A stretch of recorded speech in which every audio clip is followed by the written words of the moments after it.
Hello and welcome to the fifth and final installment of Solo Guitar Residency with Dr. Levin.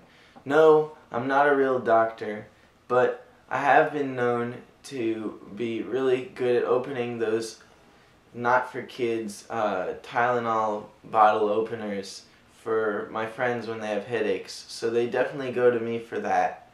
But they're fake friends and I imagine them, so they never really need any like physical material substances from this world, so I spend a lot of time just like opening the Tylenol cases and then kind of leaving them in a closet and just forgetting about it. But let's not talk about that. Today's Solo Guitar Residency is about time. When you're playing solo guitar, if your time isn't really good, then it's very obvious because it's just you. Time is always super important. In fact, I think it's been said by many great musicians that tone and time feel are the two most important things for a musician to have. And I agree with that. Those are the first two things I notice when I hear someone play.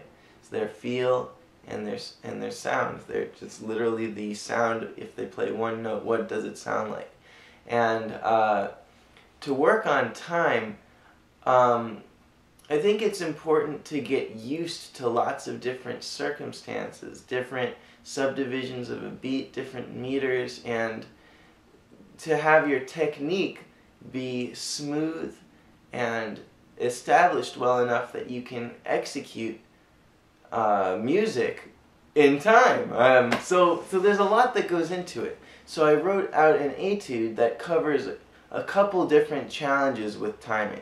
One of them is just, one of the challenges that's addressed is just holding down a steady pulse with your bass note while playing another rhythm on top, for example.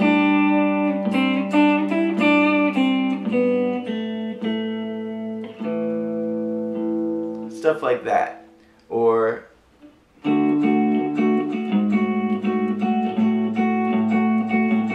got this quarter note thing going on, and the rhythm on top of the quarter note is changing and different, so you have to know where the different parts of what you're playing line up. So let's check out this etude. First I'll just play through it. Here it goes.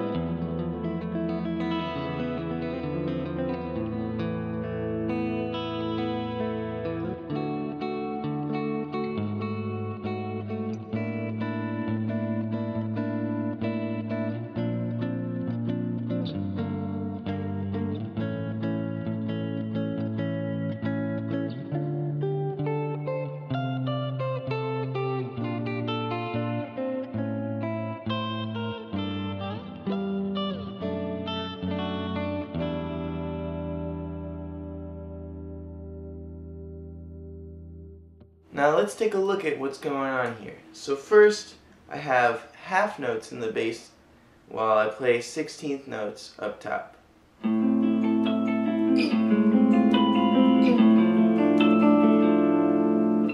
then it switches to quintuplet feel.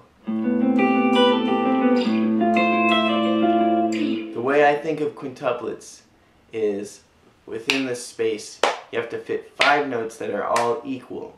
So I use Indian rhythmic solfege for this. I have got a whole video on that. If you look up Indian rhythms on my channel, you can find it. But I use the syllables taringinatom, taringinatom, taringinatom, taringinatom.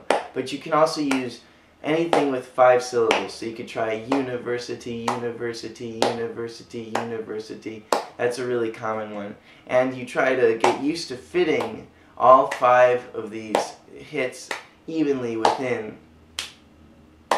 the pulse. So 1, 2, 3, 4, 5, 1, 2, 3, 4, 5, 1, 2, 3, 4, 5, 1, 2, 3, 4, 5. Feeling quintuplets was for me hard at first, and I think it's difficult. At least it's just something that people don't normally deal with. But being able to accurately play quintuplets on command will allow you to just overall just have a stronger sense of pulse, because you have yet another subdivision that's comfortable for you. And how can that be a bad thing? So I go through the 16ths and then I go to quintuplets. So, and also, just in case you're wondering, I'm playing harmonics with my pinky on top. That's how I'm getting those really high notes.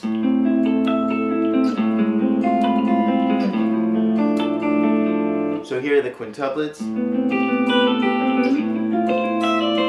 Now I'm going back to the 16th feel, and it's tricky to switch between quintuplet feel and 16th feel. So I have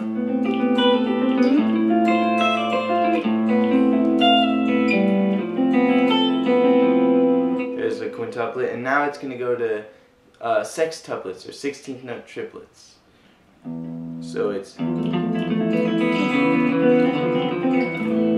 so you've got 16ths, then quintuplets,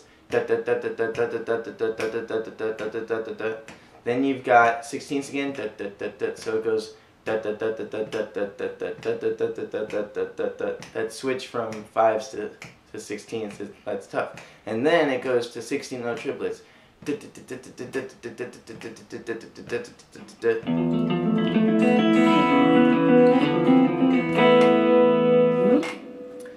So that's the first part of the etude. So that's designed to help you keep one pulse going down here while switching between feels up top. The next part of the etude is a little, it's not really, I don't know if you could, I guess you could call it a polyrhythm, I don't know what you'd call it, but it's really, to me, it's just a bossa rhythm from Latin style, the bossa. It's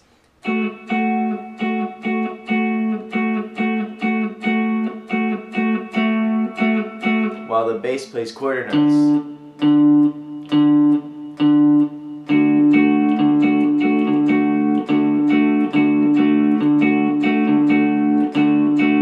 And so the way to learn this is to practice lining up what your fingers are doing with the high stuff with the pick, the low stuff. So it goes, they hit together, then just the high, then just the low, then just the high, so low, high, so it goes together, then high, then low, high, high, low, high, high, low, and high at the same time, and then high, so it's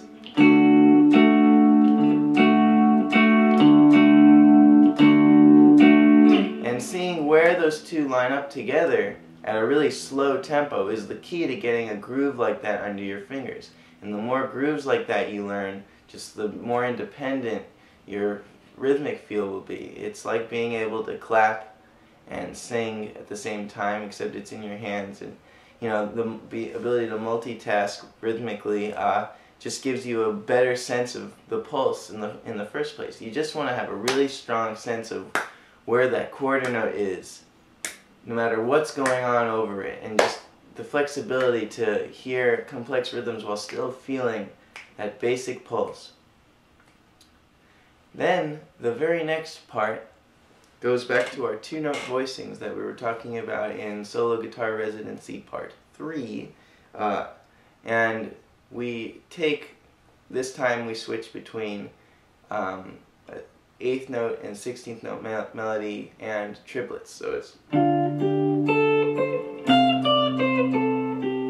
that kind of thing, which isn't, I don't think is nearly as hard rhythmically as the previous parts, but just the fact that we're doing this with melody notes this time instead of arpeggiating chords or just playing chords, we're doing this with melody notes. I think that makes it a little trickier because you have to get used to the fingerings and used to playing one note in a different rhythm than what you're picking, so playing different rhythms up high than what you're picking down low in a melodic sense, that can be really tough. And yeah, this etude, it's short, but it covers a lot of ground, and I just wanted to give you something that would help you find areas of weakness, and what I recommend doing is taking little pieces of the etude at a time. It could be just this, that 5, and practicing with a metronome,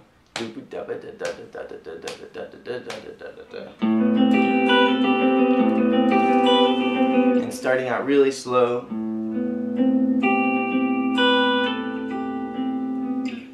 It's always great to start slow. That's what I always say.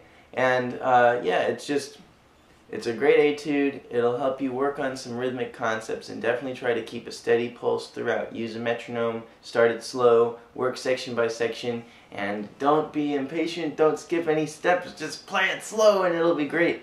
It's much easier to speed it up when it's slow, or to start slow and then speed up, than it is to, you know, play it a million times wrong at a fast speed. So I really hope you enjoyed this residency, these 5 lessons just about solo guitar.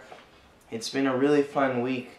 It's a ton of work to do these videos, but it's something I really love doing. It helps me continue developing my own craft while simultaneously I get to help other people develop theirs. And I hope that if you want to be a musician for a living, or if that's what you want, if your dream is to be a musician, I hope that you realize that nothing can really stop you from playing music for the rest of your life. There are people Jason Becker is a guitar hero, and he is quadriplegic. He's fully paralyzed, and he still writes music. Music is so deeply internal that nothing can possibly keep you from it. It's a blessing any minute you get in the day to work on music, and I'm really honored that so many people have been watching these videos and commenting, and I hope that if you want to do music, that you do music, and that you don't let anything get in your way. You just don't let anyone discourage you. Don't ever feel like your desire to do music is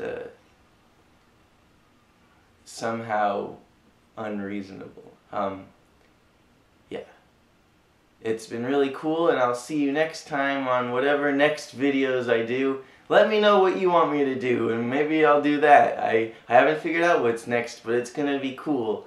Thanks again, and please don't sue me for musical malpractice. But it's so funny every time. I say it a million times, turning off the camera.